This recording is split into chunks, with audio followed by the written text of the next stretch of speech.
Салам барыңыздарга. Дүйнөдө кылмышкерлердин саны көбөйүп, көптөгөн зоонат түрмөлөр салынууда. Мен сиздерге эң жашап болгус азап түрмөлөрдү айтам. Бул роликти чыгаруумдун максаты эч кайсы мамлекетте уурулук жана мыйзам бузуулар, уурулар жок болсун деген максат болот.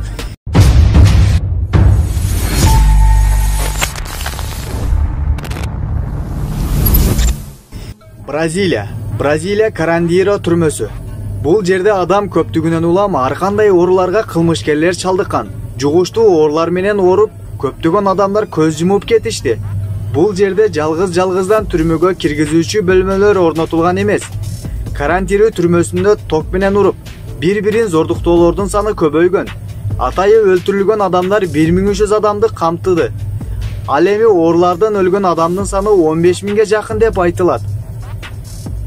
Гуантанамо түрмөсү аскерлердин көз карандыгынын түрмөсү. Бул түрмөгө 3 адамдын 2-сү чыдай албайт. Ар бир кылмышкерди уйкусуздук менен кыйнайт.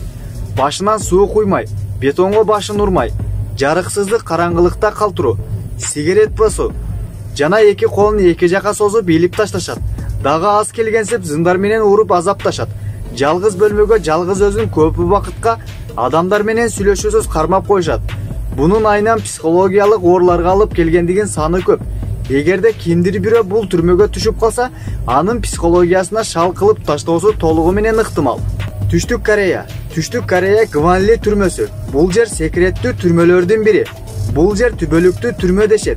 10 жыл же 2 жыл отуруп андан соң бошотуласың деген закон жок. Өмүрүңдүн аягына дери карыгы чекти отурасың, же ага жетпей көз жумуп кетесиң. Кыскасы түбөлүктүү түрмөлөрдүн бири. Бул Түштүк Кореянын түрмөсүнө эт берилбейт. Эң оор жумуштарды кылдырат. 200 граммга жетип жетпеген тамак берилет. Ачкалыктын айынан ар кандай жандык түрдүү жандыктардан бери жеп салууга аргасыз болушат. Кытай мамлекети.